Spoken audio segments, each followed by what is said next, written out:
people, what do you mean wait on the Holy Spirit? I got the Holy Spirit in me. He always wants to run. He always wants to speak. He always wants to do this, that, and the other. But what is the Father really saying at that moment?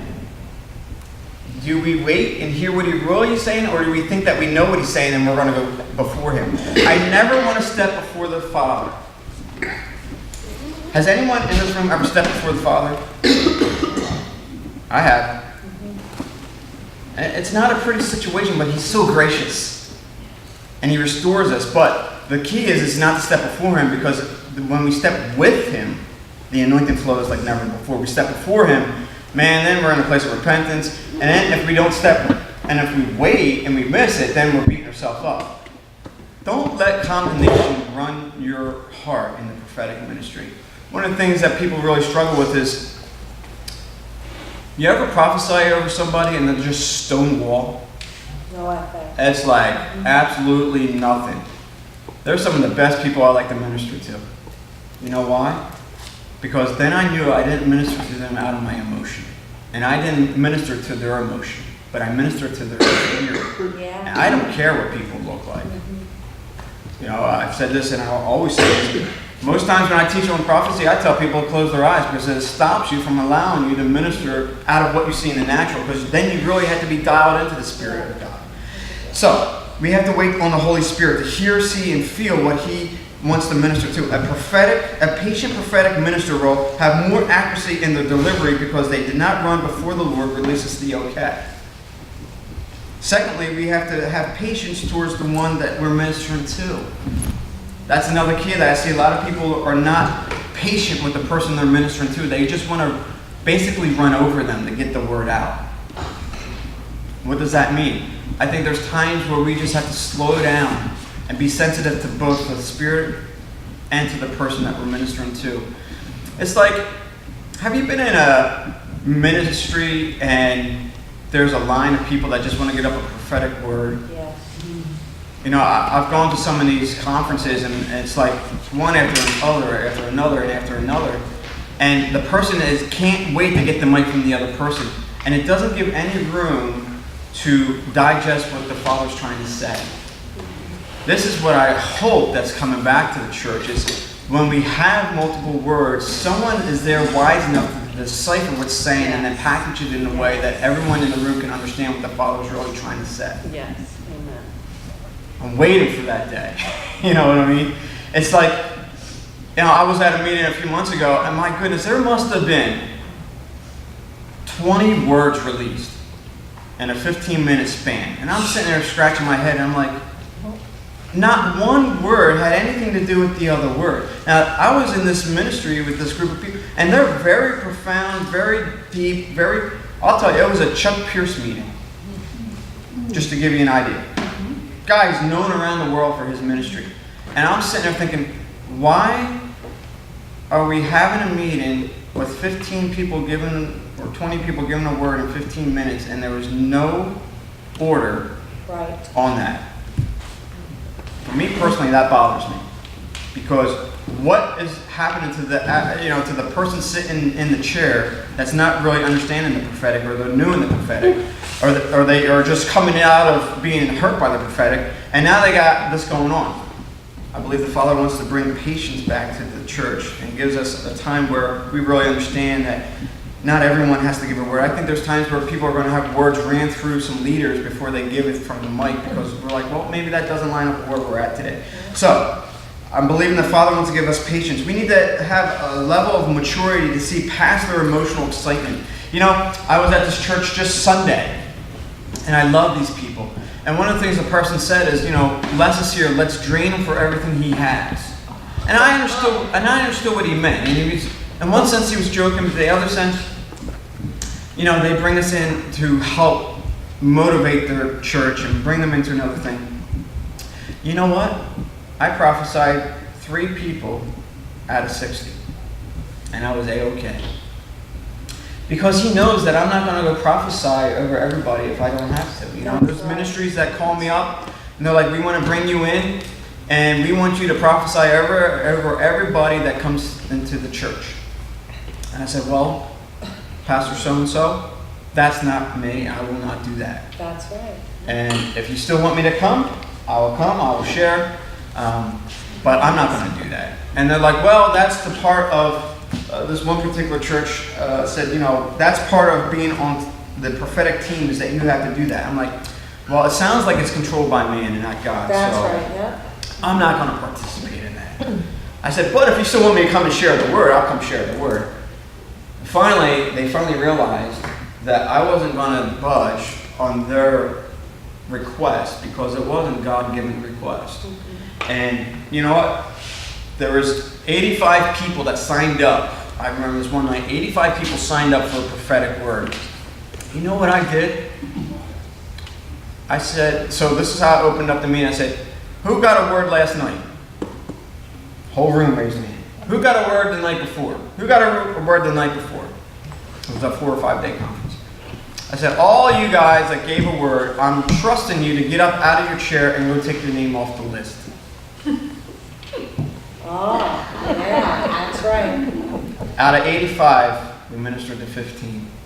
And you know what? There was 3 of them in the line that lied. And you know what? And I knew it. And I graciously called them on it.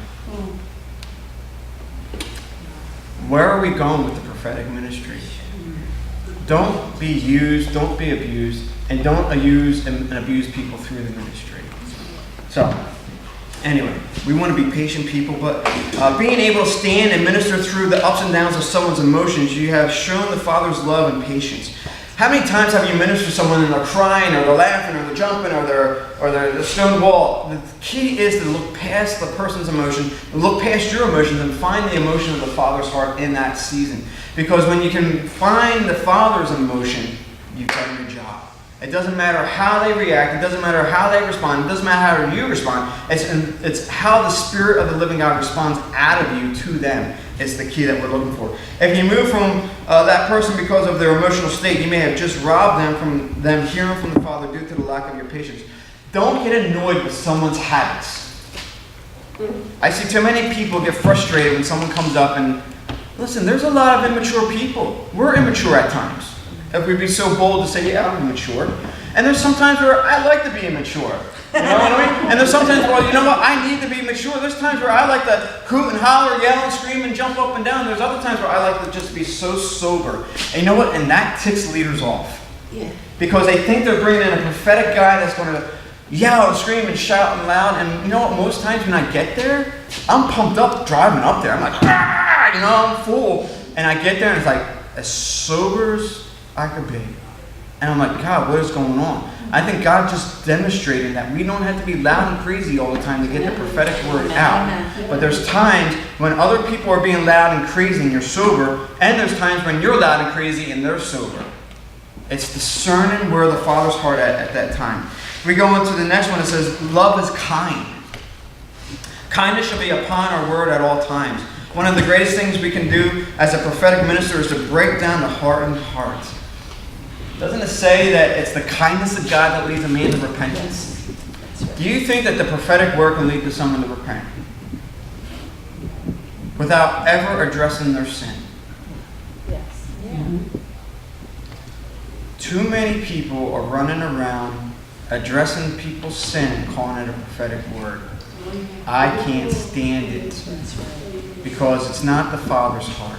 And we're going to talk about that in a second. But anyway. It's like, well, I don't want to jump in. You know,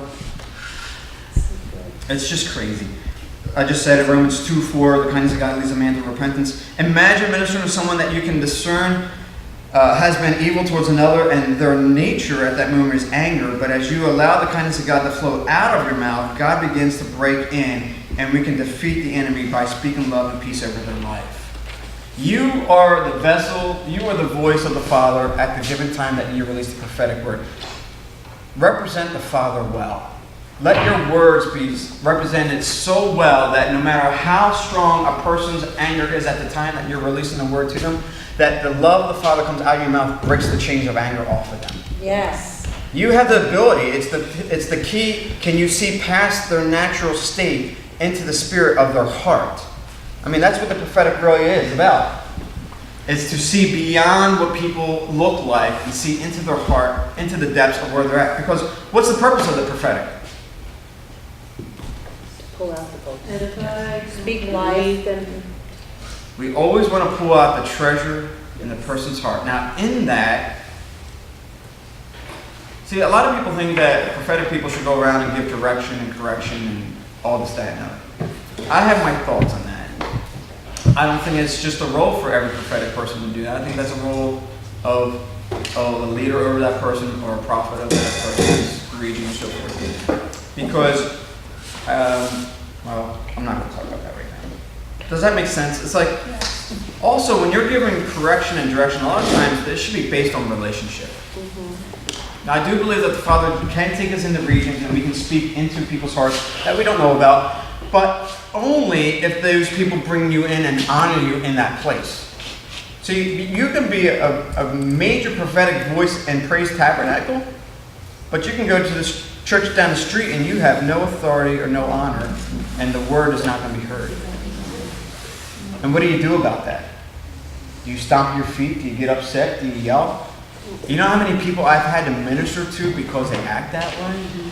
And you know what? And this is one of the things I always said to the Lord, please don't ever let me be a pastor. Listen, I have the ministry backing. You know, just snap out of it. You know what I mean? Like, come on. But we want to be graceful. You know, because trying to be kind, listen, the kindness of God when we speak, it shatters yokes in an instant. yes, it does. And the thing is that you have to remember, I'm telling you, Corinthians 13 is such a powerful tool in the prophetic. We can learn all the aspects of love. I mean, we've been in the church long enough that we know love is this, love is this, love is this, love is that. But how often do you step back and you look at it in the prophetic of how to operate in love in that place? It changes the whole aspect. It changes your perspective of how you will address somebody. You know, one of the greatest weapons we have is love. You want a quick nugget that's off the topic? Well, it is on the topic. One of the greatest things that you can do in spiritual warfare is through love. That's right. It's not yelling at the devil. It's not prophesying doomsday over the devil. It's stepping up in a place of love that demonstrates the Father's heart for that region. And I'll share the story because I like stories. I like testimonies. Me too. We were at a church, and this church has us come up every few months, and man, it's so, every Thursday night is so rough. It's like, I don't get it.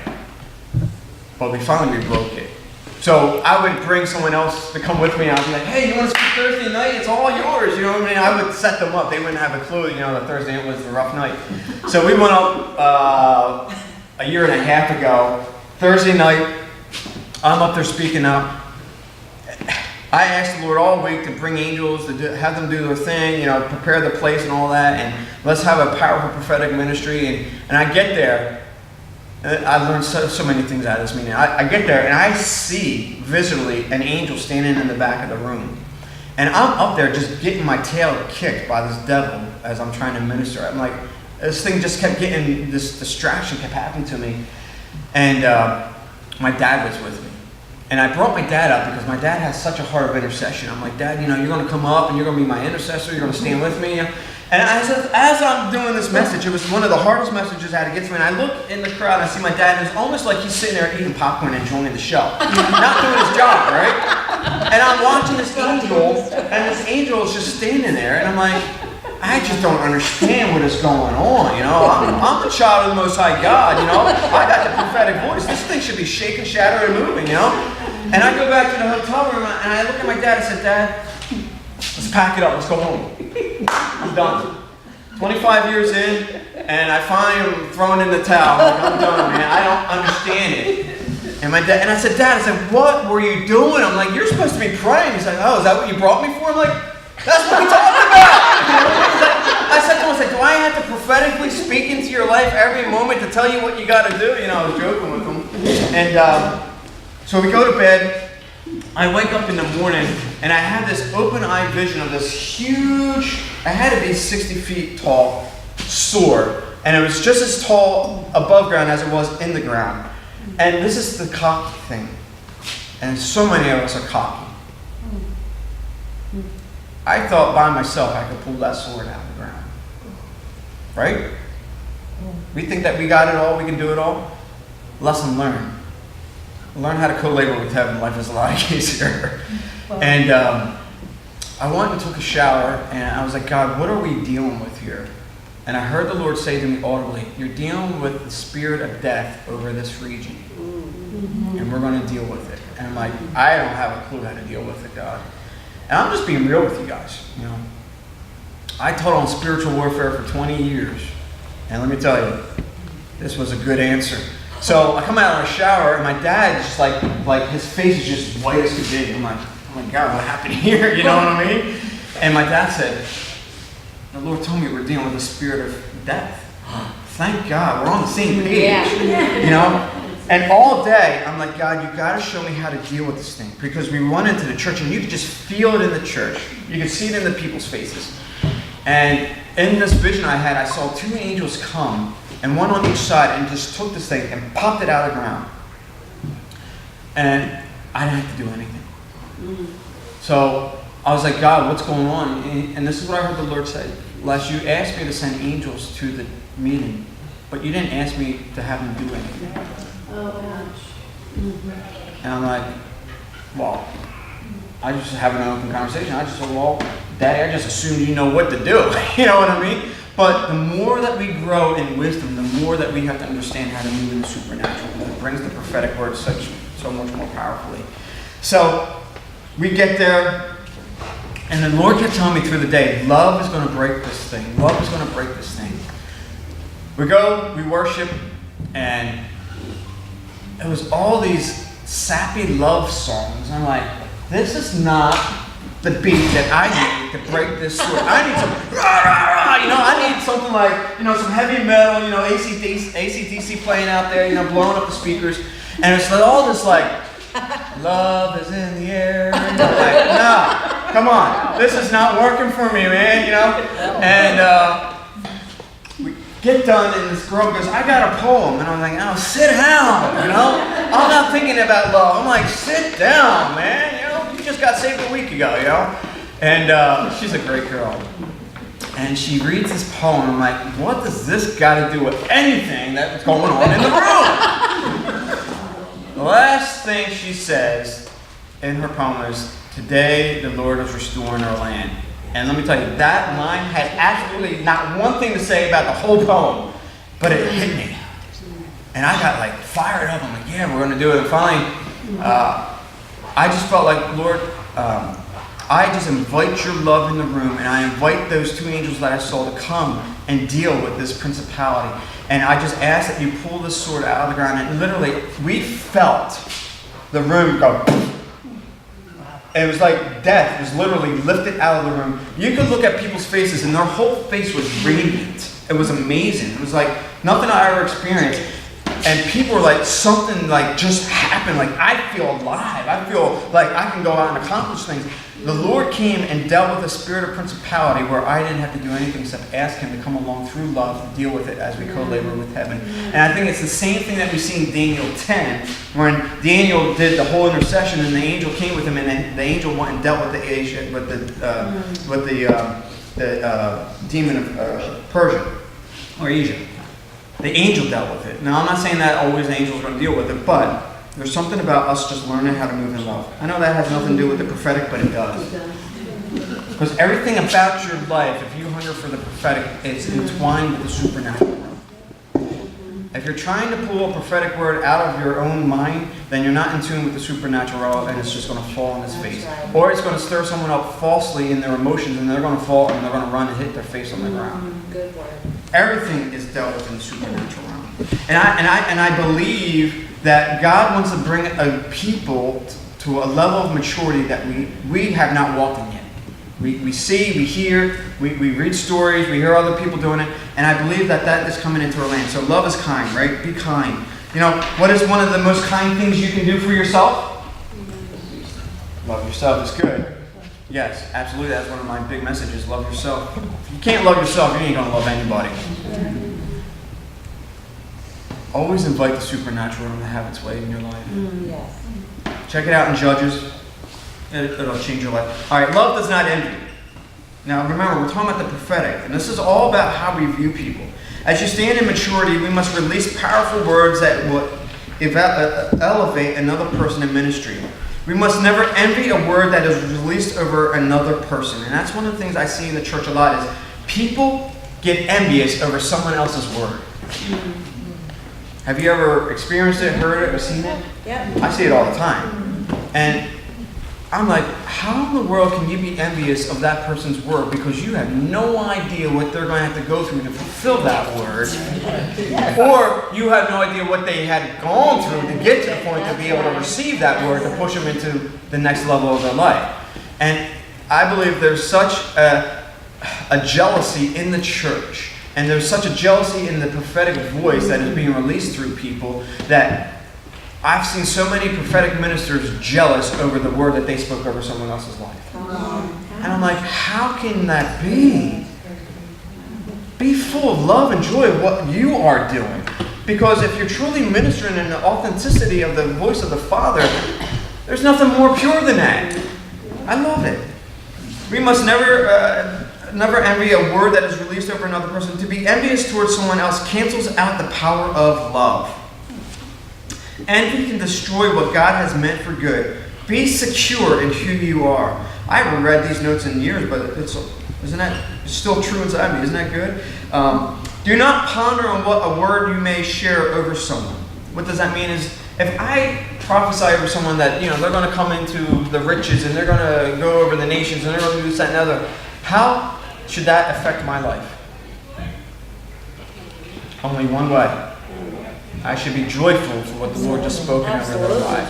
And I should promote what the Lord's doing in their life. And I should push them into the fullness of what the Lord's doing. And not worry about how big their bank account is going to be.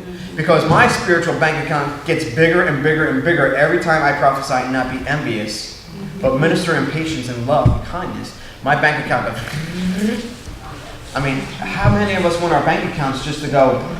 I want to see trillions of spiritual dollars in my bank account. Because the more I give out of the place of love, my bank account gets bigger. And what does that mean, Les? Well, that means that there's more revelation that comes to me, because the more I give out in purity, the more I can take in, right? It is so we don't want to ponder on what this person is getting. It is not. It's for them to cherish. Listen, don't ever rob somebody out of the moment that they're getting prophesied over.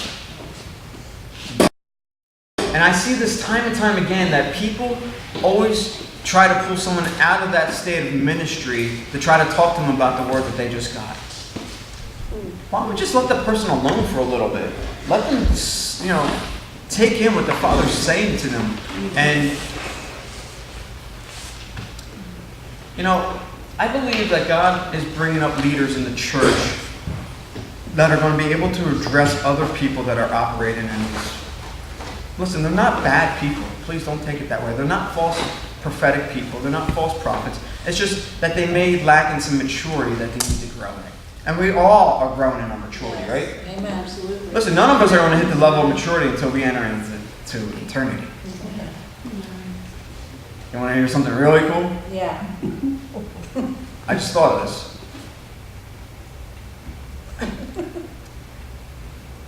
Now, I've talked about this numerous times, but John 10, it says that Jesus is the door for those of salvation, and you may enter in and out of and find pasture. You're like, well, what's that got to do with the prophetic? It has absolutely everything to do with the prophetic. Because where does the prophetic word resonate from? The heart of the Father. Where's the Father at? He's in the heavens. What does John 10 say that you can do? We can go into the heavens. If you're stepping into the heavens, you're stepping into eternity. In that place of eternity, the Father begins to speak to you of the things of the future. It's mind-boggling. And what happens in that place is that you get downloads of not just the... Okay, this is not prophetic 101, this is prophetic 102, right? So we're not looking for just encouraging words anymore. I'm looking for words that shift nations. I'm looking for words that shift whole churches. I'm looking for words that shift governments. I'm looking for words that shift dictators out of their positions. This is what I'm looking for. One of my prayers since I've gotten into prophetic ministry is, Father, bring me before the leaders of the world that I may prophesy your heart to them. Yes. Have you ever prayed that prayer? Do we ever think of that prayer? And it's not a bad thing. It's just that we don't hear it from the pulpit. Well, tonight I'm behind this little pulpit and I'm encouraging you. Father, if it's your will to present me before leaders that I may prophesy your heart to them and give them direction. You know, about 6 or 7 months ago, I've only shared this with one person. I was taken in the spirit and I had met with the dictator of South Korea. Is it South Korea? North Korea. The guy with the glasses. North. That's the North Korean guy. The funny haircut guy. I was going to say that, but I was trying to be nice. I met with him in the spirit and we talked about South Korea. And he disregarded what I had to say. And then basically I was asked out of this room. This whole thing I believe was going on. It was like 2 or 3 days later, I was invited back to speak to him. You know, how does that happen? I don't know how. The Father works this stuff out. In the spirit, I go back to this guy and I tell him the Father's heart, and he started to weep. Now look at what's happening. Yeah. It's going to get saved. I believe the Father's heart's all in it. And I believe I'm not the only one that went in the spirit and spoke to this man, to these people. But do we believe that we can have those encounters through the prophetic and do such things? Absolutely. Yes. See, I'm learning that the prophetic's not just this vocal thing. It's a lifestyle that we move in true and through throughout the earth. It is the Spirit of the living God, and He can take us wherever He wants. I love it. Here's the thing. When people share testimonies, don't ever become envious of that person. You can hunger for what they have. Don't hunger to be who they are. Because all that person is sharing is the heart of the Father. You know, like Bill Johnson. You know how many people want to be like Bill Johnson? You know what? I am so not want to be like Bill Johnson. Love the man, honor the man, I'll support the man. But if I'm like him, then how does Les Tomlinson Jr. fulfill his role on earth? He doesn't. We just got another little Bill Johnson bouncing around and not being true to who God's identity is through me. All right, your words should push them into that call, right? We do not want to walk, you do not want to walk into someone else's shoes where they have their own trials, right? Be happy who God's created you to be. And one of the things that we see is like prophetic people, what I've seen in my years is so many people sit in the pews and they put the prophetic person on a pedestal, and then they basically almost worship that person, worship that gift instead of worshiping the one that gives them the gift. That's right. And the problem that we have, even in local churches, is too many people are prophesying. And can we be real for a second? Yes. I want to be real. You know, one of my biggest things is when I speak is I don't ever ask to come back. It's not. I don't have to ask to come back. Either they like what the Lord's saying through me or not. So, how many times have you sat in a church service and a prophetic word's released and there was no fruit on that word? Lots of times. Too many times. So, what is the purpose of this meeting? To learn. To learn how to move in grace and love and humility to address the words that are not truly of the Father's heart at that season. Yes. Now, you can't do that without being in a relationship with the leader, please. I'm not saying that you go above or beyond Pastor Steve or Pastor Josh, but there's a relationship that must be established when you feel like something is not right. If the church recognizes that you're the prophetic voice of the church, then you should be able to go speak to the church leaders and say, you know, I don't know if I agree with that, then this is the reason why. Or, I do agree with that, and this is how we get there. What is the point of prophetic people? Prophetic people is always casting what? Vision. Vision. Something in the future. How do you cast the how do you cast the future? You Go take a trip in the Spirit, and that the Father shows you the future. See it on the white Right? horse. I just believe. See, you start talking about stuff like that, and people are like, well, that's where you get off and err in the prophetic. No, that's the trueness of the prophetic, because if you look through scriptures, the Father's taken numerous people through things to give them the prophetic word, to push them to bring the fulfillment of the destiny of that region. And you want to hear something else that's really cool? Yep. How about Exodus? Exodus, I think it's 23, somewhere in here, where the Lord says, I'm going to send an angel before you to protect you and guide you so that you can get there and fulfill what I've called you to do there. Yes. So what does the prophetic do? The prophetic opens up the spirit realm that the Father begins to release angels in our midst that we co-labor with, that they go before us to prepare the place so that we can get there in our place of destiny so that we can begin to walk in what the Father's called us to be. Yes. The prophetic is always about timing and seasons. The question is, are you aware of the time and season every time that you open your mouth? I love the verse about the sons of Issachar. They knew the times and seasons. So, how about this? Is it only prophets that know the times and seasons? That's a very delicate situation. That's a very delicate question. Because what's it say in Amos 3:7? I only reveal my secrets to my prophets. I think there's places and times where the Father releases words to people that He entrusts His heart with. Yes, I agree. Amen. I'm not saying that they're beyond a prophet, and I'm not saying that they are a prophet. What I'm saying is I believe that all prophetic words are based on the intimacy that we have with the Father. Yes. You want your prophetic gifting to mature? Enhance your intimacy with the Father. Yes. How do we do that? Well, go study Song of Solomon. Wrecked my life. Here's one nugget. Well, there's so many nuggets. You want the prophetic word to be so... well, here's a prayer that I always pray. I've been praying it for 25 years, and many people that have been around my life have stole this prayer. Father, give me pinpoint accuracy when I speak. And I come out of Psalm 45, where it says that the Lord has created your tongue like a ready writer. Yeah. What is your tongue today? Is it a ready writer of the Spirit of the living God, or is it a ready writer of what the world is having to offer people? How does your tongue become a ready writer? What is a ready writer? I know I'm throwing a lot out here. Prophetic people should be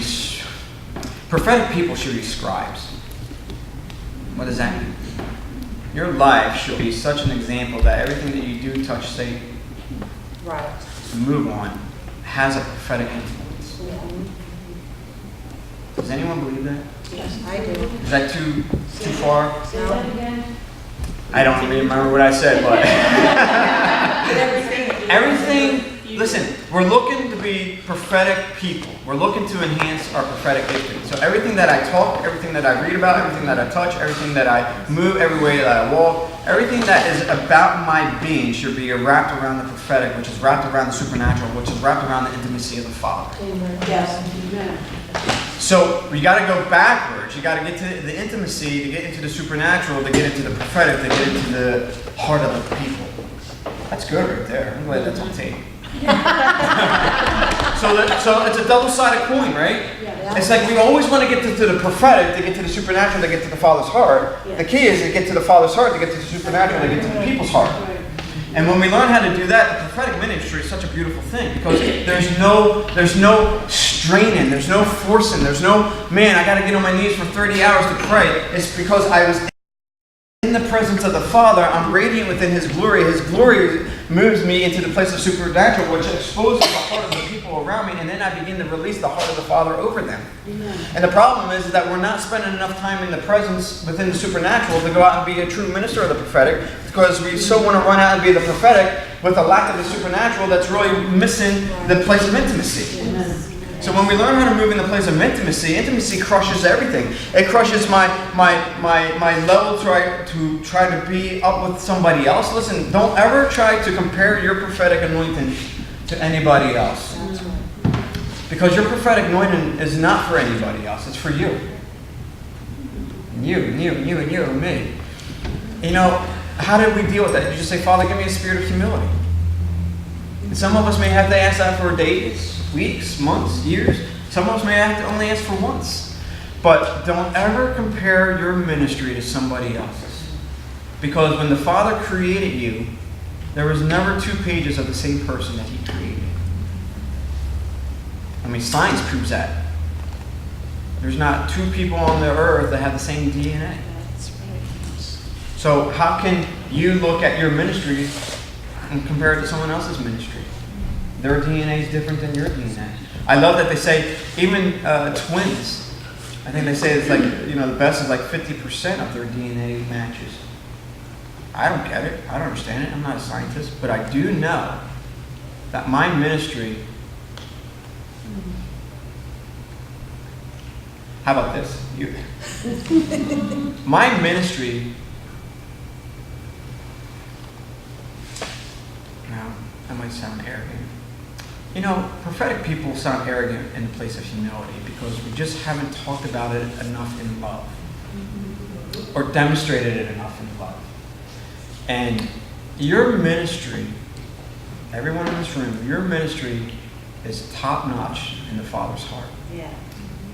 Your ministry is the best ministry on earth when it's being operated through the grace and love and purity of the Father. Do we believe that? Yes. It sounds so arrogant. Because you look at people that are out there like a Billy Graham. Well, Les, how can you say your ministry is as good as his? Well, because I have the same daddy that's given out That's the right. ministry. Absolutely. He's done something different than but my ministry can go change the world just as much or more than him. And the thing is, this is what I love about teams and ministry, is that I can only take certain people to certain places because of the anointing or personality that the Father's given me. But now you bring 4 or 5 other people with 4 or 5 other different personalities, and now you got an amazing team that can gravitate to multiple people. Yeah. And that's why I believe in ministry to always have teams, is because I'm only one person. Now, I believe there's times where the Father will have you go and do certain things, but there's always that my ministry should always sharpen your ministry. You should sharpen your ministry, and your ministry should sharpen my ministry. And in that place, and you talk about having an explosion in the prophetic. I love when you have prophetic, like a prophetic board of people. You got 4 or 5 people that are going to get up and prophesy for that group, because now we're just all prophesying the part of the puzzle that we see. And too many churches want people to be able to prophesy the whole puzzle, and it's like it's all sporadic, and then it's like, well, you know what happens? How do you build a puzzle? Piece by piece. There's a key about building a puzzle. You You put always the build brand a around border it first. Yeah. So prophetic. You build a border, you get a border in, and you know that it's covered with the angels of the Lord that you're co-laboring with, and you're moving in the power of the Holy Spirit, and you got a team. You build that puzzle. Yeah. Because I get a word, you get a word, you get a word, you get a word, you get a word, you get a word, you all get a word, and we all put our words together. And it may sound all here, there, and other, but there's always a theme, and then you put the picture together, and you got this beautiful tapestry of the Father's heart for that situation. Your ministry is a part of that puzzle. Yeah. Are you willing to be... When we step into the prophetic beyond 101, there are so many times that you're going to have to lay down your view of what people are going to think of you to give the word. And there's going to be times where people are going to walk away from your relationship because they can't handle what the Father's doing through you, because they just can't handle the growth that you're going through, or they can't understand that. And what are you going to do about it? Isn't that the truth? So I think we have to go for break. Right? 7:25. We were just on a roll, but... Well, can I just add something, because I just felt like I needed to say this. It's not arrogant for you to be confident in the identity that you have, what your calling is. So when you speak it out, don't apologize or feel arrogant, because it's not. Right. You're just confident. I am confident. You know who you are, and you know what you're doing. Yes, you're right. There's been such in church and religion, we've been told you have to stay humble, humble, humble, and so Well, fine. much, and we do have to be humble. Part 2, we'll just let it rip. No, but you're right. And it's one of the things I teach on, but I try to be careful Of course. when I'm, It's not my home church. And Josh is not here, so. He trusts you, though. Says a lot that he's not here. So, how long is the break? Just 10 minutes. And then when do we have to end? 8:20. Can you hear me? Can you hear me good? Yep. Better? Good. All right, I see the red light. What was that, prophetic? Should I stop now? So what we talked about in the first hour, we want to learn how to be patient when we're given the prophetic word. We want to learn how to be kind when we're given the word. We want to be a people that are true to who God's called us to be, and to not envy the words that we give over people, or not try to compare our ministry to someone else's ministry, right? In doing so, that just eliminates the grace on your life, because you're trying to be somebody else.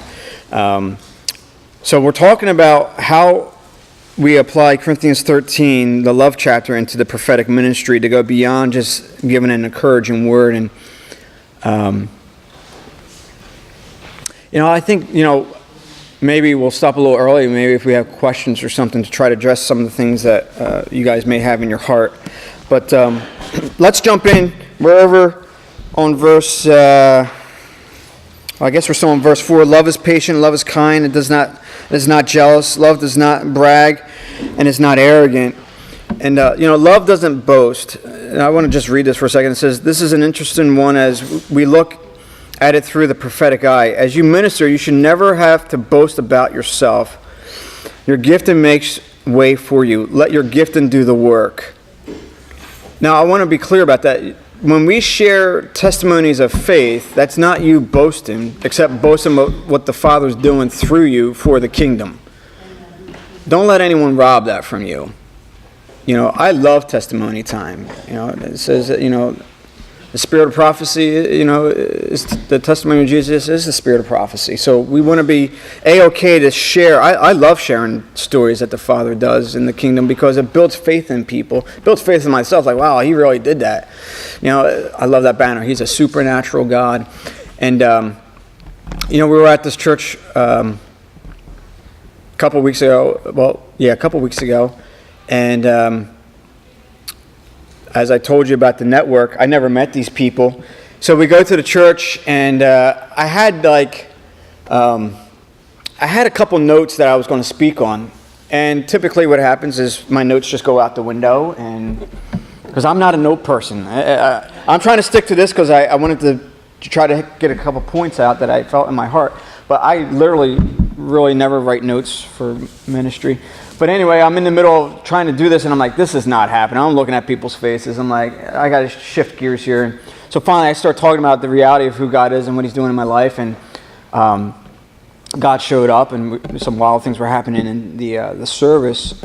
And it was a really cool, there was a guy in the back, and I call him out, and I said, the Lord has an amazing evangelistic ministry on your life, and even in the near future, you're going to find yourself in stadiums and theaters giving the word and so forth, and some more words that came out. And then I ministered to his wife. His wife, wow, she's going to rock the world too. Listen, when someone says that someone's going to rock the world, don't ever think that they're going to go rock it more than you.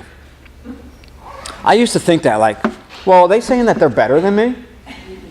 And I think that's the mentality in the church, is when someone gets a prophetic word and we hear it publicly, a lot of times we may take that as well, good for them, what about me? It doesn't stop you from being the most precious gift on earth to the person that you come in contact with.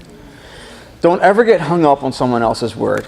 So anyway, we say all this stuff to this guy, and come to find out, a week later, he's in an amphitheater, 5,000 people, ministering to them of drug addiction. So you never know what's going to happen when you minister to people. And don't hold your bet, as our friend said. Be confident in who you are. And what I love is, when I teach, a lot of times I just get prophetic words right when I'm teaching, because I'll forget them. You know what I mean? So I'll just shoot it out there. And but this was the cool thing. We're doing the teaching, and I had this open vision, and the Lord showed me that He was handing the leader of the church this huge key in the Spirit. And it was a key that they've been wanting and asking for, but they didn't know what it was, to unlock the gate of their destiny that they can take over their region. And they didn't know how to get there. God uses His people to help His people to get to places. What does that mean? If you allow the Father to speak through you, you have no idea the ramifications on the goodness of God that it will do in someone's heart when you're speaking out of purity and love for that person. If you're looking to speak just so that you can get a pat on your shoulder and, hey, that was a good word, please don't speak. Because it does no justice for you or the person or the kingdom. But if you're speaking because you want to release the Father's heart and you're giving it in love. See, many people think that we can really mess up the prophetic word.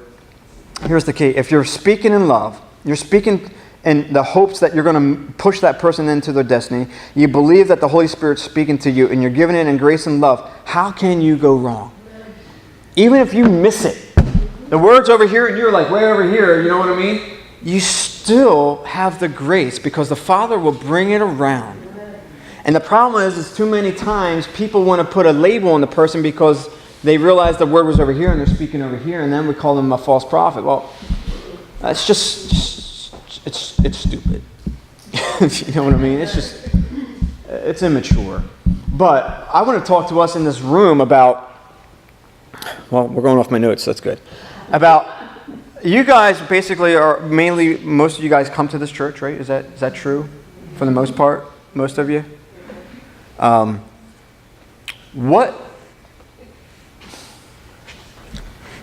do you go from prophetic 101 to prophetic 102 on a Sunday morning? Start applying what you're teaching us. Has the leaders asked the church what the Lord is saying?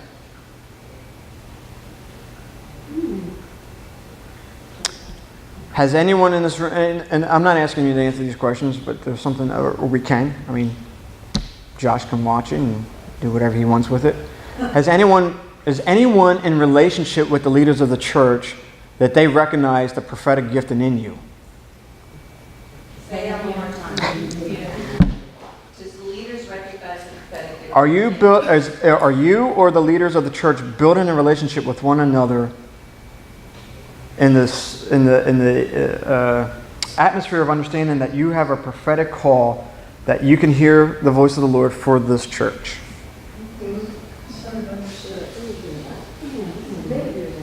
Huh? But you're asking. No, I'm asking you, is that happening? Yes, if I have a gift. We're saying yes. Can I ask you a question? Are you talking about just the gifting of being prophetic? I'm not asking for a prophet, Okay. No. because I don't believe that there is a prophet in this house yet. That's not what I'm saying. You said that the leaders would recognize The prophetic gift in you to, and are in relationship so that when you speak that they are behind it. yes. Okay, that's a good thing. The next thing is what are we doing with it?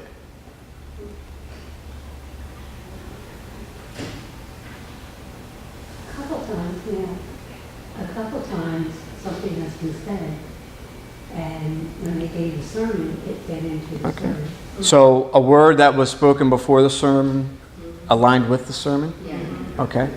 So are there words being released in the church that are pushing the church that you see evidence of? Yeah, I would say more in deliberations too. Okay. Well, I think if it's directional, we go to the elders or we go to the pastors. We don't go to the church and then they... Absolutely not. So I'm just trying to feel out where the church is I'm at. just saying that, Yeah. but I know. Because that's what makes it a healthy environment for the prophetic to grow, is that there's got to be a relationship between the prophetic voice and the leaders of the church, and that there's an honor system between each other. And that if you get a word and they feel like it's not that time, well, then you still have to go and take your seat. And still love them and honor them and respect them. Because ultimately, it's on their hands. And I'm not saying you're not. We're just talking, we're having a dialogue here, so let's not You're get... saying, is it happening? Yeah. Yes, it is. Okay, because in a lot of churches it doesn't.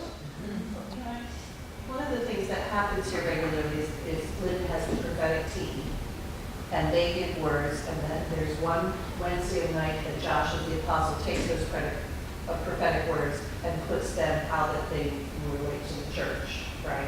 And what to do with it to move forward. So can we, okay, which is great, which is amazing, because a lot of churches are not even at that point. So me, as a prophetic guy, when I hear that, how many years do you think you've been doing that?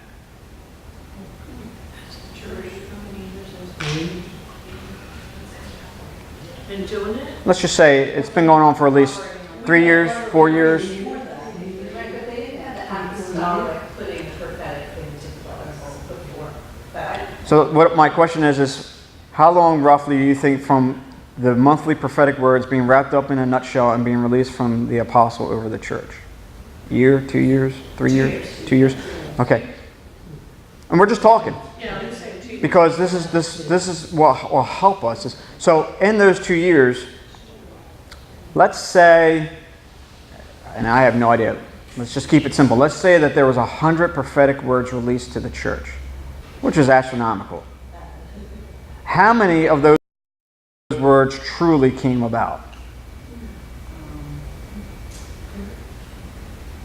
And I'm asking us to be real, because if we can't be real, whatever that number looks like. So we have 100 words. Okay. How many of those 100 words actually manifested for the goodness for the church? I would say 5. Which is okay. Listen, there is no judgment allowed in this room. There's no critical spirit allowed in this room. If we can't talk openly, then how do we ever advance as a church? So this is my thing. If you're doing it for 2-3 years, I would imagine, I'm sure you guys probably believe and heard, let's just say 50 words. I'm sure it's been more that you've given Josh, right? And I'm sure you guys have a diary of that or something, right? Someone's scribing them out or whatever. Okay. So what we do as a body now is that we have to realize, okay, were they of season or not of season? Right? Just because we get them in that month doesn't mean that they need to be released for that month. Right?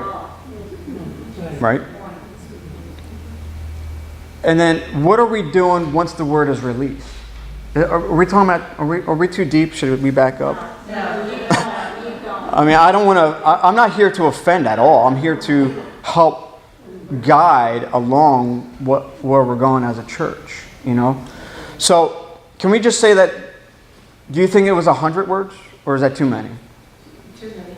Okay, 50? There hasn't been that many words recently. Well, see, we have two classifications, I guess, for lack of a better word. Sure. We have a group that we gather once a month, and we come up with, what the Lord is saying, and they get compiled, and then that's... All right, let's stop there for a second. So in a month, roughly in a month, how many words do you think you guys scribe to turn in Maybe, on an average? well, we meet once a month, so maybe 8. 8? 8 to So that's 96 words in a year. So that's 200 words that we could have.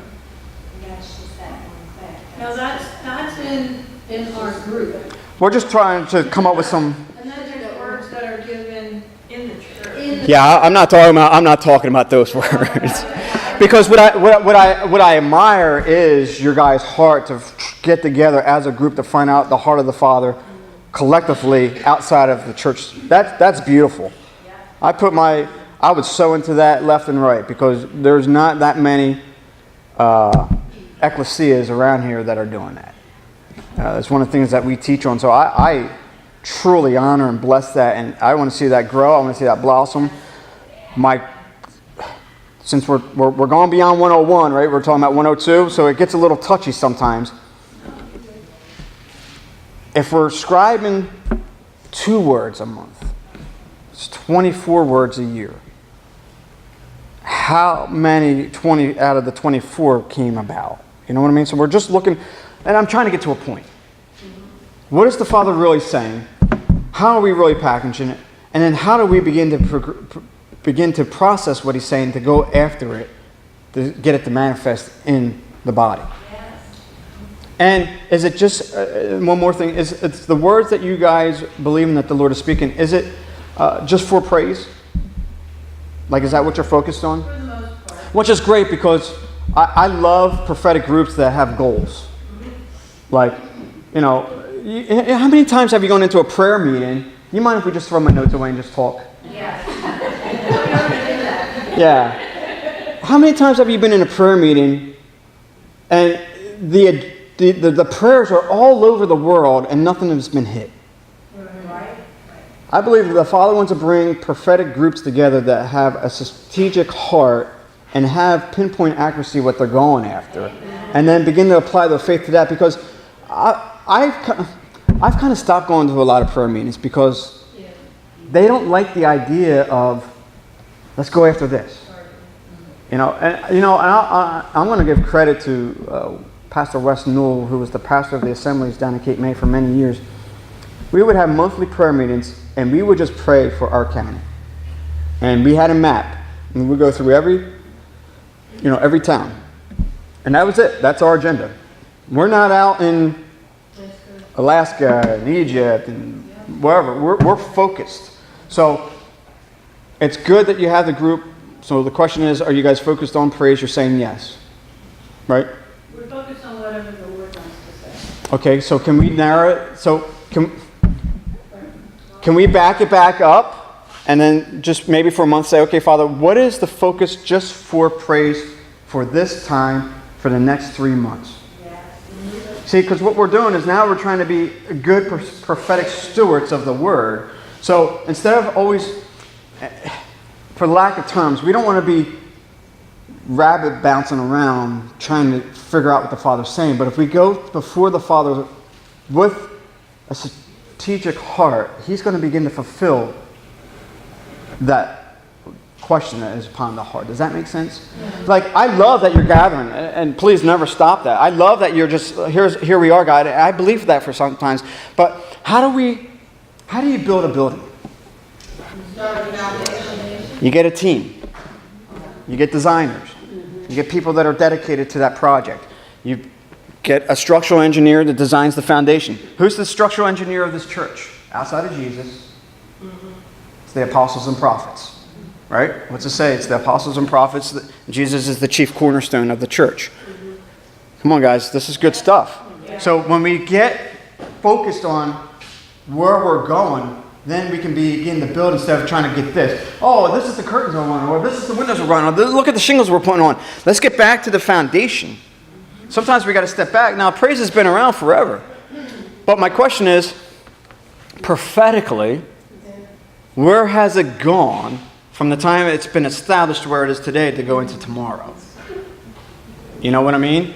So let's say praise has been here, 40 years? Is that the thing? Yes. Okay. In the 40 years, and we're just talking, right? We're just having fun. In the 40 years, from its conception through its birth to where it is today, how far has it advanced in the prophetic ministry to lead people into tomorrow? See, and these are, I think, valid questions. They're tough questions. But I think that's what this meeting should be about a little bit, is let's tug on the heart of the Father to bring back some boundary in the sense so that we can get stable again to go further. See, the stronger foundation you have, the further you can go. But if we're just meeting and saying, okay, God, we're just here, which I get that, and I'm okay for that. But man, I love the strategic aspect of going after the Father's heart. So, let me finish my thought real quick. So this is a key. I love this. We do it all the time. John 10, right? I keep talking about John 10. So in your prayer meetings, you just say, Father, John 10 says that Jesus is the door. You quote it.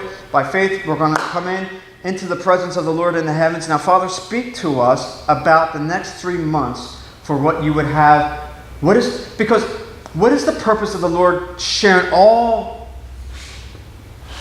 Well, we said there's 24 words. We're being generous, right? 24 words. But we could be from 24 to 96 in an instant.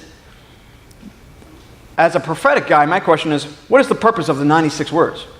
And how do they all tie together? And then how are we putting it in a way that it's tangible for the body to begin to chew on? And then how are we pushing the body to begin to walk in it?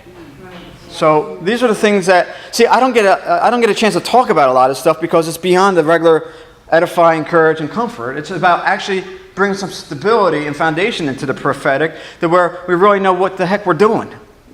And not that we're not, but isn't it better not to be blinded and trying to reach for things to where we have our eyes open and we're focused and we're getting the heart of the Father into that place? So my thing is if the Lord is speaking, okay, if we have 8 words, and I'm talking to, because audience, if we have 8 words, are all the words all tied together? Not always. Okay. Often. So, can we talk about that? Is anyone in the room here a leader of the church? A leader? Yeah. A leader qualified as a leader. We're all leaders. Well, Deacon? you're an elder? So are you okay with what we're talking about? Yes. Okay. That's what I needed to hear.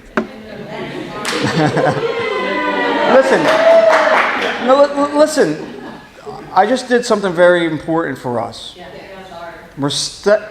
And I meant to do it earlier, but we want to make sure that we honor and respect and stay within, unless the Father takes us, under the leadership of the house. We want to respect the house, and we're not here to, well, I am here to blow up the house in a sense. So if we have 8 words, and let's say 5 of them tie together and 3 of them don't, what do we do? Now let's be honest, what do? We present all 8.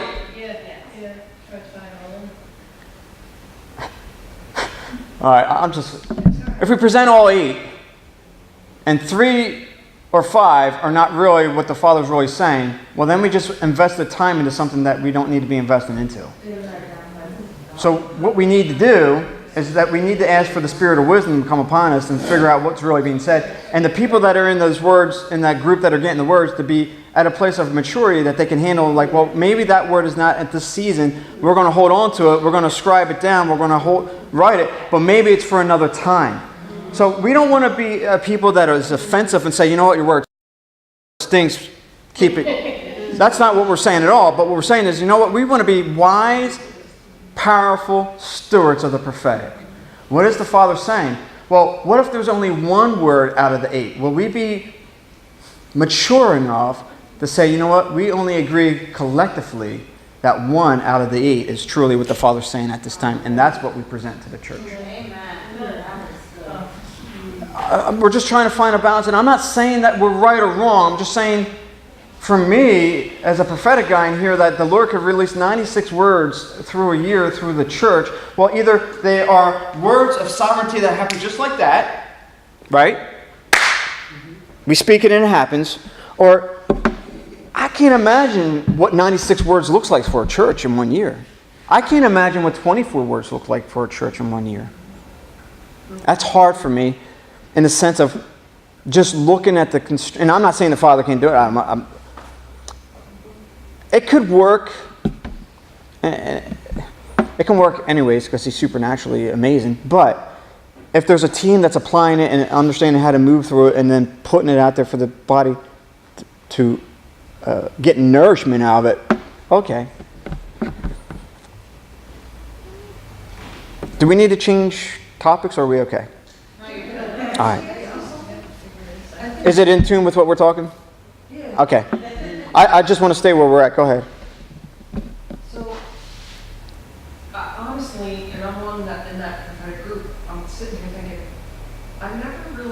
and this may have been said, and I just didn't penetrate my spirit, but I never really thought about the fact that the prophetic team is there to get prophetic words just for the church as a whole body.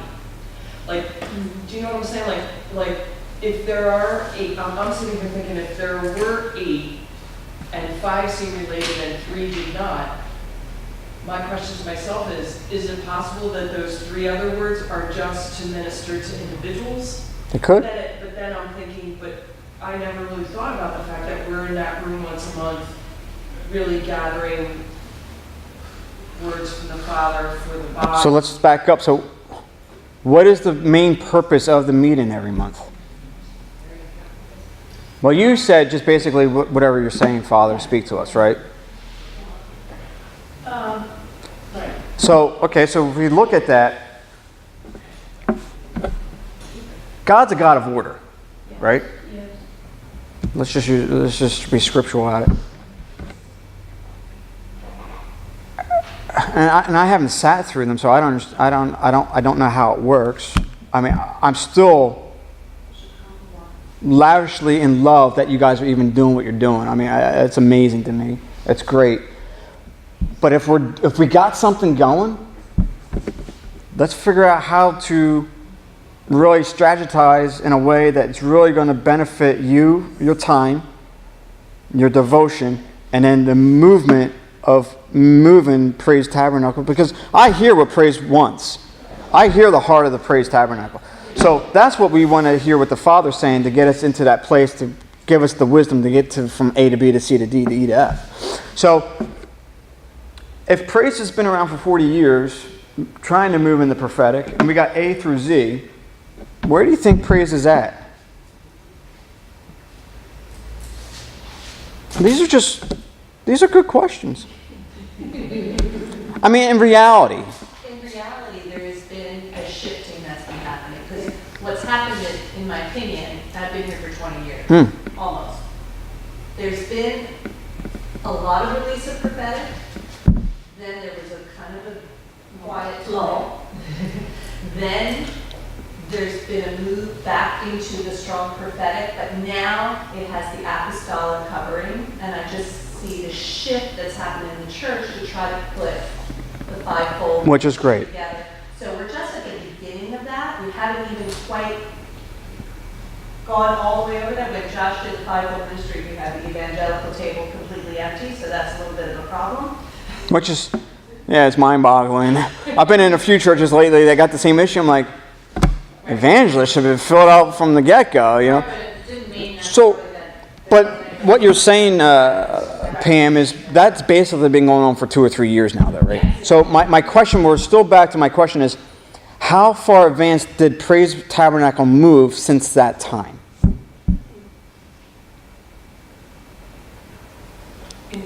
So if have you guys been doing it for the 2 years? Okay, so we can say there's been at least 50 words released to the church, right? My question is, out of the 50, what has taken place in those 50? And my other question is, that's A. The other one, are these words that you're getting, are they directional words? Are they encouraging words? Are they just building up the body? Are they a flavor of everything? A little bit of everything? Okay. Except for one thing, and that's the elder that's over. Pardon me for standing, but I'm going to lay prayer. It's Okay. gone now, thank God. The elder that's over it, Jeff, has been what Johnny wanted to, and he's beating the drum for revival, and it's going right in with what Josh is saying. And I don't know, it's now, I don't know if anybody's ever talked about it, but it's one of the most exciting things I've ever seen since I've come to Praise. I've only been here 4 years, but it's amazing. He keeps hitting it, and he's calling it out. He's got permission to go up front. We had an event happen in March, which was on Sunday, which was remarkable. And I'm free to speak about it because he reiterated it at the meeting when we were together. He spent a lot of time this last meeting reiterating what he brought forth. it's like there was an explosion. It's like we've been waiting, and he's been there a long time. And to see him up there, this is a man that I never saw him like this, not quite like this. And all I know is God's wanting us to move up, move out, get right. Josh said it's got to come from our hearts. We've got to be right with the Lord. We've got to be in love with the Lord. Which I believe that. We're coming together big time right now, and you should know about that. That's been what the event of praise in the prophetic just in these last couple months that supersedes anything So, I've seen yet. which is great, and I truly appreciate that. What is it doing for the body? I think. No, I don't know. so How does that? I don't want to sound rude when I say this, but what is the prophetic word stirring the body into that place of moving into a place of revival? See, because we could have the group of people excited, but which we need. We need that voice to be excited for what the Father's heart. Absolutely, no questions asked, a must. Now that we have that, that's the thing that I keep trying to pull at is if you get strategically in the presence of the Lord, okay, Father, we believe revival's for praise. What do we have to do to have it now? Instead of just fishing for words, so to speak, we go in and say, what is the heart to birth revival in this place? See, I'm just trying to help a little bit to like, you're getting there. Listen, you guys are so much further than a lot of the churches, which is great. I admire that 100%. I love that. My heart is to help steer you guys in a way. See, most churches won't have this type of conversation. They won't put it on the table. What do we have to lose? Me not coming back. You know what I mean? Me not coming back, or in some hope, some way, help advance the church. I think one of the battle cries for the last 5 years has been get ready, get ready. That word was repeated many, many times. Okay, so let's talk about that. Unity also is another concept. What's your... It's about also coming higher with the Lord. And I mean, Josh this past Sunday talked about chair sitting. It's not about just sitting in It's your not. chair. So, someone said, let me be myself, so I'm going to be myself with that being said. And I believe those words are true. And I stand before the Father and I say that publicly. I believe it's true. My issue with that is, because we're talking about the prophetic, is you can go into almost any mainline Pentecostal church and you're going to hear the same thing. My question to us tonight is, what is the Father saying? It's not just keep getting ready. He wants to give us plans in that place that prepare the people so when He does want us to move, we know how to move. Because, and please don't take me wrong. Please don't. I've been around the prophetic long enough that I could probably tell you every fancy line out there that gets people pumped up. And I'm not saying that they're all wrong. And I'm not saying that they're all out of season. My question to every church that I go and speak into is what is He saying to you in this place at this time for that word? If He's saying get ready, revival's coming, He doesn't leave us. He doesn't forsake us. He doesn't leave us in the wilderness to think about how we get to revival. He meets us in that place to give us the equipment to get into that place of revival. So if you have a prophetic team, we want to take full advantage of their gift to hear what the Father's saying. How about that? We want them to labor day and night before the presence of the Lord to hear what He's saying and present it in such a way that it's tangible so that the body can receive it and then act on it. Because too many prophetic words are, get ready, revival's time. It's time to shake up. It's time to do this, time to do that. And we leave the church and we have no idea what to do because we had a great word that says, get ready, get ready, get ready. And that word has been going around for 10, 15 years. And there's not too many churches in South Jersey that understand that get ready, then move. And And the problem is that there's so many prophetic people. Listen, we just went through this 2-3 years ago. There was this whole group of people getting together. Oh, revival's coming and it's hitting the East Coast, all this stuff. And you know what I said to the leaders of that group? I said, we're missing it. And I went to them. And this is one of the reasons why I was kicked out of the group. I said, we have given an injustice to the body because we spoke something that's not happening right now. And that we pumped people up because we said revival's coming. We don't even know revival is because the church is not even awake yet. And this is the problem with the prophetic is that we abuse people through the prophetic because we said revival's here and revival wasn't here because in their own conversation they're saying the church is a sleeping giant. How can the church be a revival if it's a sleeping giant? It doesn't make any sense to me. So I'm fed up with prophetic voices that are saying it's time, it's time, it's time, and there's nothing that goes behind that can lead the people into that place. That's what I want to say. Yes, I'm frustrated. But I'm frustrated in a good way. Because the time is here. And it's like, we don't need a word of revival. Because we've taught revival the wrong way. Revival is you and me. It's not a word. You want revival? Ask the Lord how to awaken Praise Tabernacle.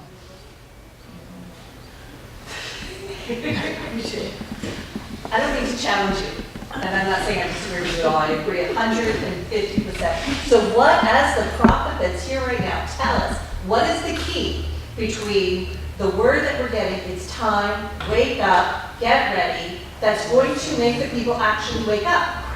Okay, well, there's two things in that. Either the body is not mature enough to receive the word,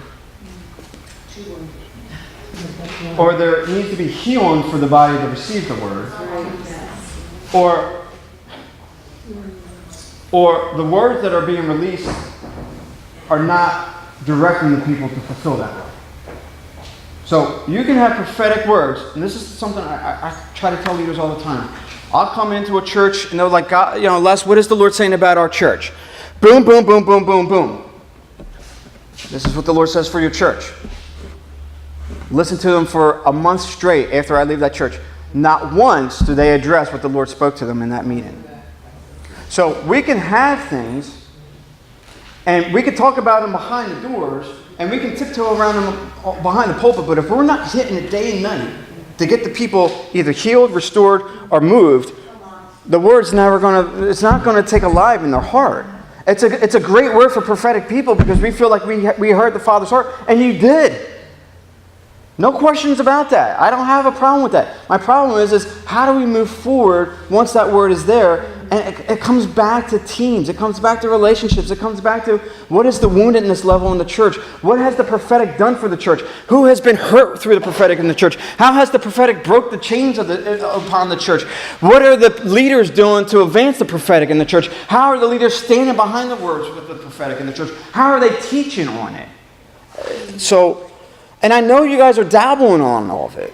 It's just how do we put it all together in a cohesive way that's tangible for the everyday Christian that's sitting in the church pew?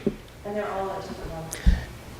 That's why I just said what I said. Because the everyday Christian, yes.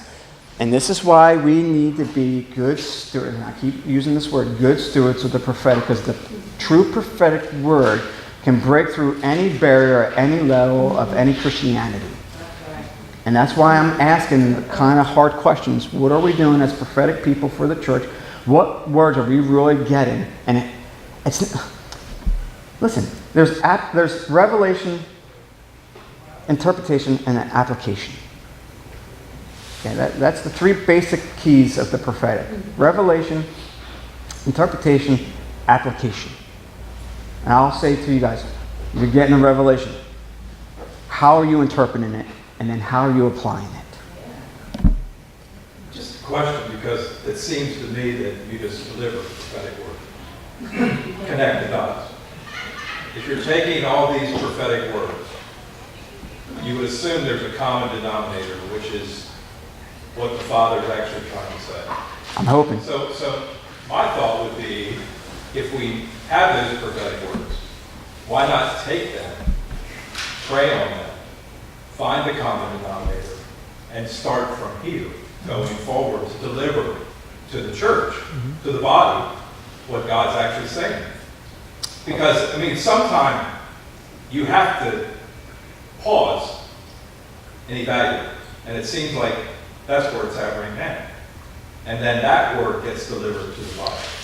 Yes. I mean, you basically spoke my heart. Next thing I was going to address. So that's good. Because in that, this is my thing about the prophetic. You know how I share that story, you know, how many people got the word the night before? I don't need to minister to them.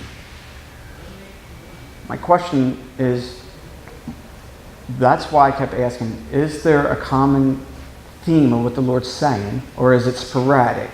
And how are we deciphering what is the Lord really saying? Because as what Bill was saying, as what I said earlier, is we can have 8 words, we can have 96 words, but there's a theme in there because he's a God of order. What is he really trying to say? You may have 96 words, but only one of them ties it all together. So what I was about to say is you can have the revelation. Revelation is not hard to get. Sounds like you guys are doing a good job. Right? I mean, come on. I don't know. Listen, I'm not being rude. I don't know how many churches I could tell you in just South Jersey that are actually doing what you're doing. They're out there, not a lot. So my hat is truly off to you guys. And I'm trying to encourage you to stay strong because you guys are doing something amazing. So we're getting to Revelation. 2 things that people struggle with is the interpretation and the application. So the prophetic is you get the word. The next big thing is how you deliver the word, is how tangible what it is. See, because there's times where you give a word that is word for word of what you felt in the Spirit of the living God. And there's other times that you have to learn how to have a vocabulary to speak what the Father's saying, because it was spoken to you in your own prophetic language doesn't mean that that's how it's released to the body. And too many times prophetic words are released to the body out of your prophetic vocabulary, and they had no clue what you're trying to say. And that's why it's so beautiful to have a team to bounce it around with each other. This is what I got. Remember, we're building the foundation, the edge of the puzzles. We put it all together, and now we have a beautiful, beautiful picture. So, and there's times where you may get something, and the way that you package it, it has nothing to the sounds of the way that you got it. It's like when you are ministering to someone and you discern that they have some big sin issue in their life. Let's just say alcoholism. The prophetic doesn't call that person an alcoholic. That's right. But what it does is it sees the negative and begins to speak the positive. It's the way that we present the word is how people are able to receive the word. Remember, the prophetic is a gift. Everyone likes a beautiful gift with a pretty bow on it. It doesn't mean that we change the word. Absolutely not. It's just the way, think about the way that the Father speaks to you. On your worst day, he's not cracking the whip. He's still speaking in love and humility towards us, but he still addresses our issue, not even talking to us about our issue, but he addresses it in such a way that we know what he's talking about. That's the power of the prophetic. But anyway, that's a whole other thing. The thing is how do we move praise into another level? And Bill hit it. Part of it. So we got 10 more minutes. When's the last time you guys met? Last Monday. Last when? Last month. Okay. Wednesday. So how many words do you think you got last Monday? Last month, I think there were maybe 6 or 7. And please, you guys are not being offended, are you? No. Okay. All right. Good. Because if you are, I'm like, suck it up now. I'm kidding. To a point. I ain't scared. Good. All right. So how many did you get? I think there were maybe 6 or 7. Okay. Do you remember if they had the same theme or not? I don't remember. Okay. How many people were in your group? Well, it varies on how many show up but it could be as many as 12 or 15. Okay. Is there a core group that usually shows up? Yeah, maybe 6 to 8 people, yeah. So as this is being taped, this is what I would say. My focus is on the core people. Yeah. Not the other people or anything like that. But there's something about someone being totally dedicated. And I'm not saying that, I don't know why. It's not my issue. But you always look at the core group. Because they're so into it. And that doesn't mean that they're not outside of the group. But it's just like, it's like a worship team. You have a worship group. Well, if the guy doesn't show up every week, why should he be able to play every week? And you know what? Most churches don't like that. Like, that's too hard. How dare you say that? Well, stop trying to use the guy for his talent, and won't he become a little more mature? I'm just talking generality. I'm not talking about your group. I'm just talking about church structure, which this is one of the reasons why I don't get asked to come back sometimes. So you got a core group. My question is, what is the theme out of that core group in those 6 or 8 words? Are they on the same page? There might be like 2 or 3 topics in that. Okay, how about this? Man, this is going to hurt. When you guys get words, are you just sharing them, or do you write them down and then share them at the end? We seek the Lord. We have some quiet music. Seek the Lord, and then I pass my phone to record whatever somebody has to say. Then they get transcribed. Well, I'm just going to tell you my heart. I would suggest to have them written down before you get the microphone. Because what that does, it takes away all aspects of changing what they think that they heard or what they felt. And you get the purity at the time in your quiet place.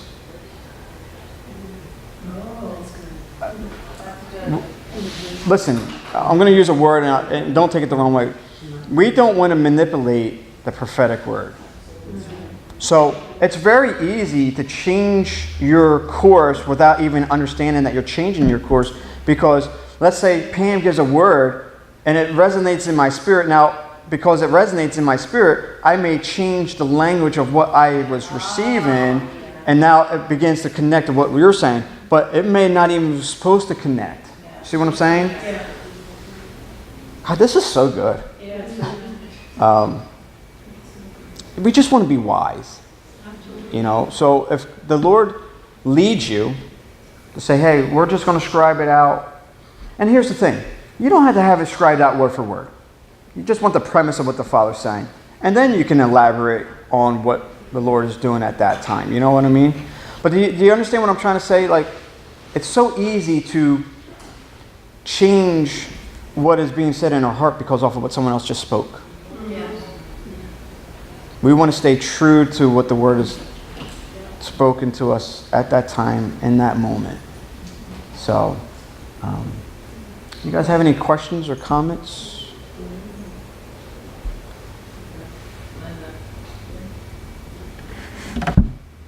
When you get your theme and you work it out, how do you process it to come to fruition? Do you pray it through? That's where I'm at with part theory. Well, there's multiple things, because it depends on what the theme is, and then how the leaders are part of it. I mean, it's always going back to the leaders of the church. I mean, that's the whole point of you guys hearing, and they're trusting that you're hearing from the Lord. So let's say you get, it's time, right? That's the word that we were saying, it's time. Now we got some words based off of that prophetic word, it's time. Now we package it, we give it to Josh and the leaders. They release it. Now as a church, it's your job to run after it, to teach on what was spoken, to pray on what was spoken, and or even at times, there's prophetic words that need to be demonstrated in action for them to come about. So, let me tell you this. There's no formula for the prophetic. Every time that the Lord speaks, there's always something that we have to do to fulfill something that he's saying to us for most part, unless it's a word of sovereignty. So to think that there's an A, B, C, D schedule, there really isn't. And you can see it in 2 Samuel 5. It's either 1 Samuel or 2 Samuel 5, but it's chapter 5. The principle is the same. David was going to war, and each time that before you stepped onto the battlefield, because the prophetic brings us to the battlefield, each time that he went on the battlefield, he asked the Father for direction. And each time he went into that battle, he got a new direction. It's profound. So whether we're dealing with the prophetic or we're dealing with spiritual warfare, there's no, well, this is how I did it yesterday. This is how I'm going to do it today to get me into tomorrow. It really doesn't work that way. I wish it did, because it'd be so much easier. But you know what? If it was that easy, we wouldn't have to rely on the Father. We wouldn't have to go labor in His presence. We wouldn't have to do the things that we're doing, because it would be ABC. We would know it. And what happens is that we leave the Father on the bench, and then we're back doing it in man's way. So I think that's one of the reasons why we always have to keep going to Him.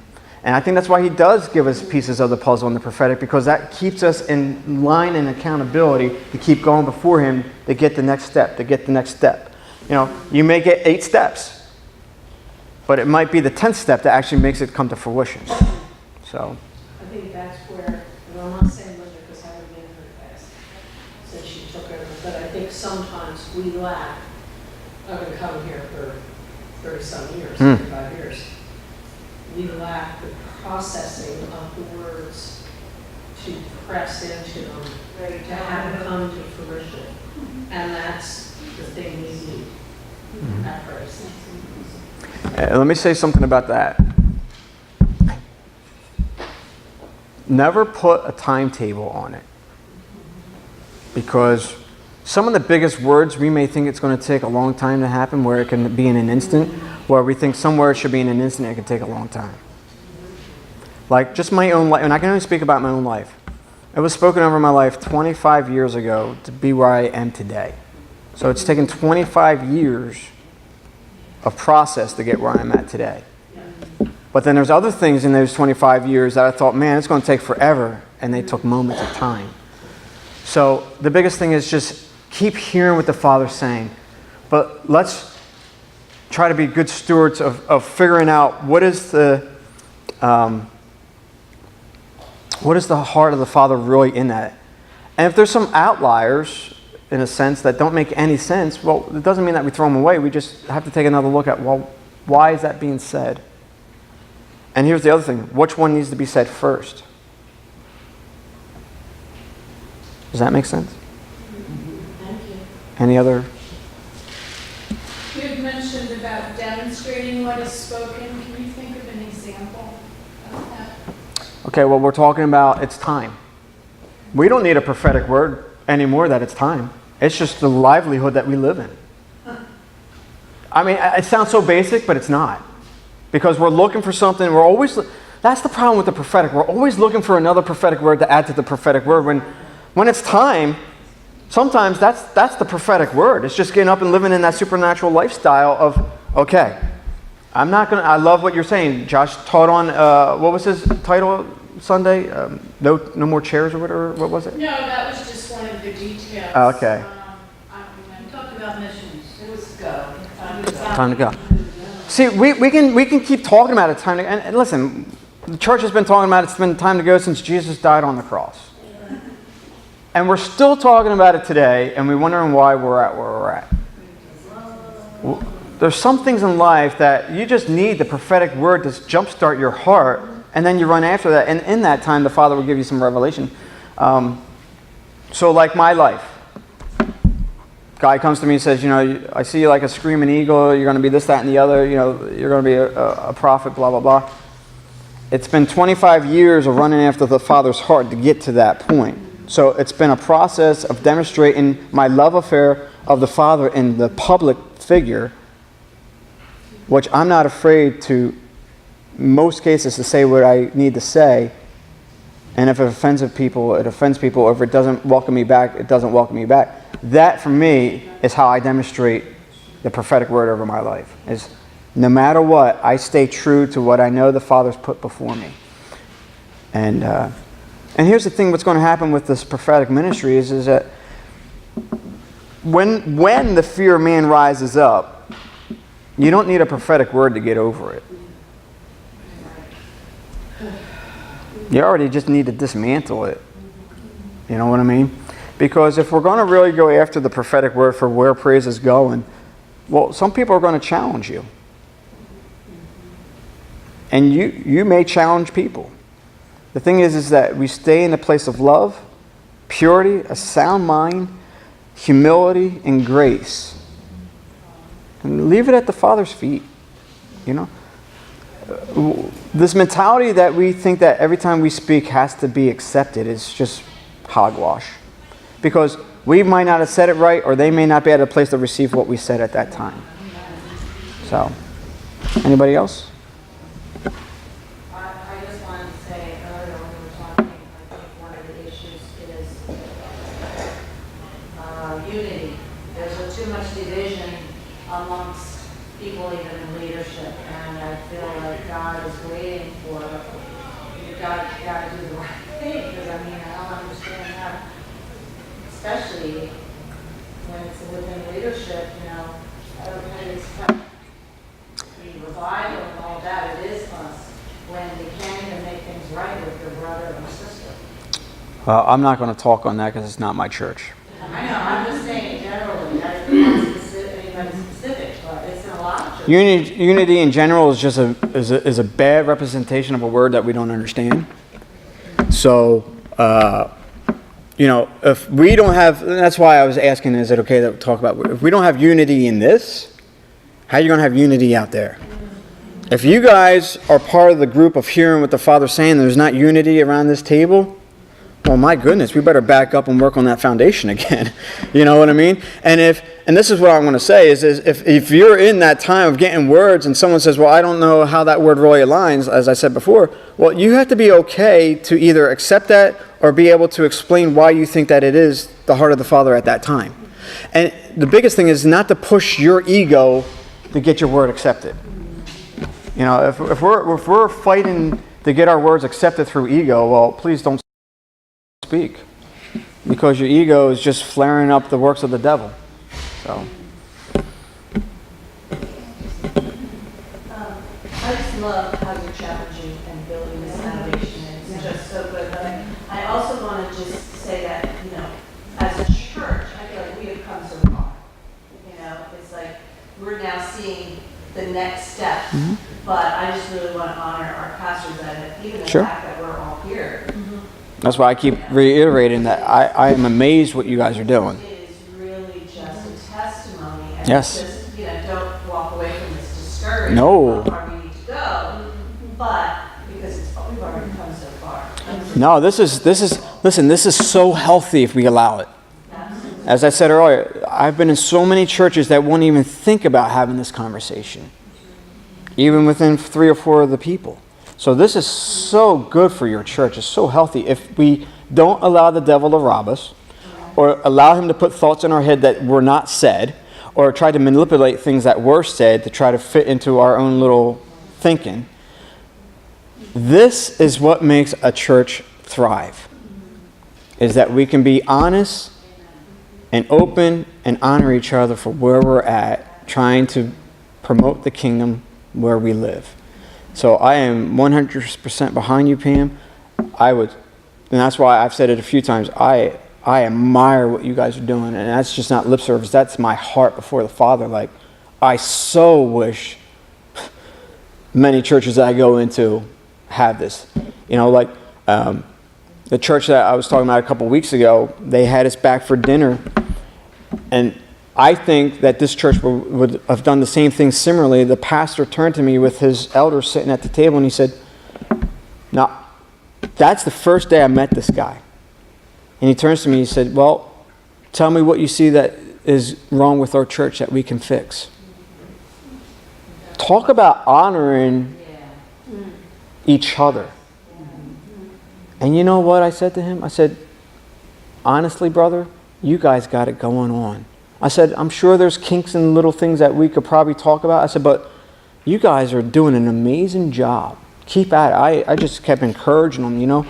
So people are beginning to realize, listen, I'm an outsider. So you could take everything I just said tonight and throw it in the trash. You know what I mean? It's not, this is my job in the spirit, so you know what I mean? The pay is the same no matter what, you know? But please, listen, when you leave tonight, make sure you hold secure in your heart that you know that you're on the right page. It may have some wrinkles in it, but you guys are doing an amazing job. You guys are going after it. You guys, when I was here a month ago, I think one of the words I said was that Praise Tabernacle will be a model in our region. What you're doing is creating a model to show and demonstrate. How do we demonstrate? You do exactly what we talked about. We get into that place. We find out what the Lord's doing. And then we create a model. How did you do that, Les? Well, what did IHOP do? They created a model of revelation of the harp and bowl, and they started in a trailer with just a few people. And now look at them. And I love what they say. This is our model for our place. There's principles that you take home, but you fit the model for your land. But they're the model. Could Praise Tabernacle be the model for New Jersey of how to hear, how to move, and then how to deliver? I think so. So this is a healthy thing.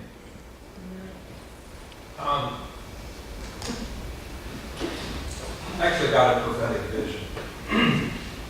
What I see, and what you see around this table is a lot of 30-year people and new people. Just great.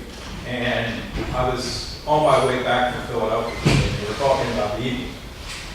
But you're an Eagle, hopefully, or a Philadelphia Eagle. But at the end of the day, the one thing they were talking about was the draft. They were critiquing the draft.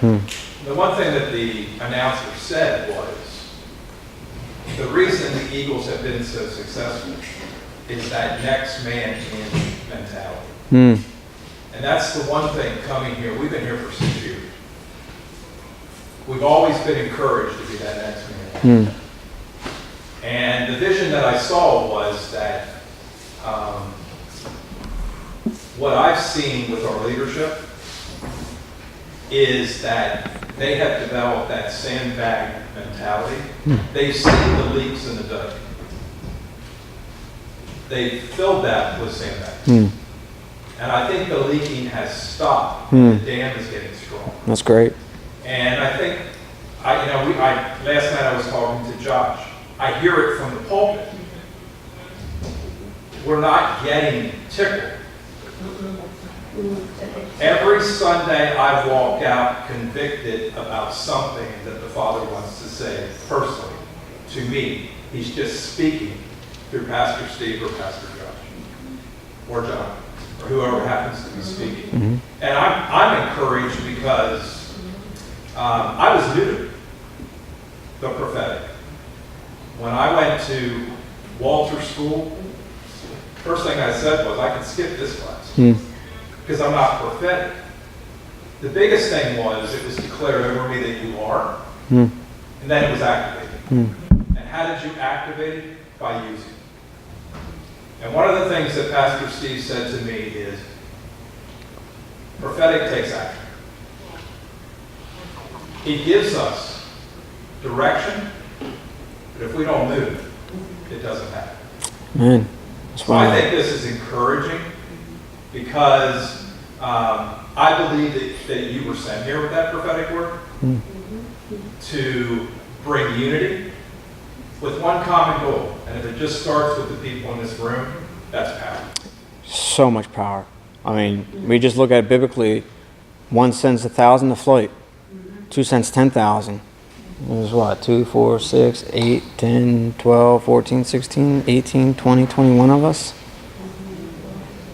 Astronomical.